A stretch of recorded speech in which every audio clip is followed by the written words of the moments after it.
अस्सलामु अलैकुम वरहमतुल्लाहि वबरकातुहु। अवल द हुजूर अलैहिस्सलाम पर बारगाह के दरूद सलाम अल्लाहुम्मा सल्लि व सल्लिम व बारिक अला सय्यिदना व मौलाना मुहम्मद व बारिक वसल्लम। अगेन पस ज खपलो पुख्तनो रुणो او ځوانانو ته अस्सलामु अलैकुम वरहमतुल्लाहि वबरकातुहु। नन په موټیویشنل سټوري کې چې کومه کیسه تاسو سره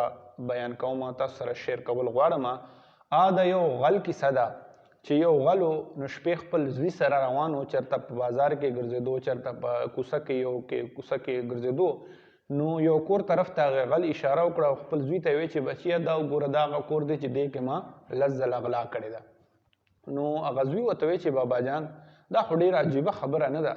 چې تا په دې کور کې لزل اغلا وکړه هغې نه پس هم دې کور کې دیوه چې کومه ده شمه چې کومه ده یا رڼا چې کومه ده نن هم شته نن هم پکې بلیږي او زمونږ کور کې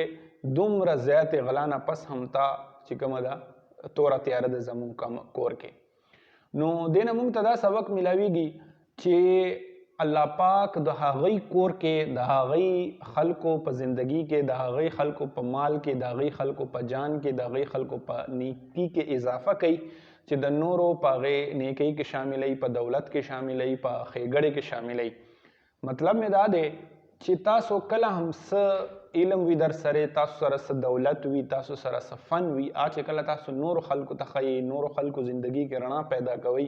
نو اټومیټک چې کوم دی د ستاسو په زندگی کې د ستاسو په کور کې د ستاسو په جان او مال کې چې کوم دی الله پاک به برکت اچوي چې کله مونږ د نورو خلکو په دولت باندې د نورو خلکو په زندگی کې په خوشحالۍ باندې نظر ساتو چې یاره دا د دې نه څه په طریقه مونږ واخلو نو همیشه خبره یاد ساتئ چې لئن شکرتم لازیدنکم الله تعالی قرآن پاک کې فرمایي چې کله که تاسو شکر کوئ نو زه به تاسو ته زیاتی په هغې علم کې په هغې مال کې په هغې جان کې به کومه ځکه چې شکر دا دی چې ګوره خدای پاک چې کوم سړي له علم ورکړی دی خپل مال او دولت یې ورکړی دی هغې باندې قناعت کول چې کوم دی دا ډېره غټه نیکي ده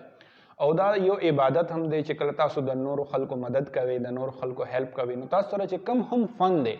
هغې فن کې نور خلک چې کله تاسو شاملوئ هغه خپل فن نه نور خلک مستفید کوئ نو همیشه به ستاسو په زندگی کې الله پاک دومره رڼاګانې دومره خوشحالیانې دومره کامیابیانې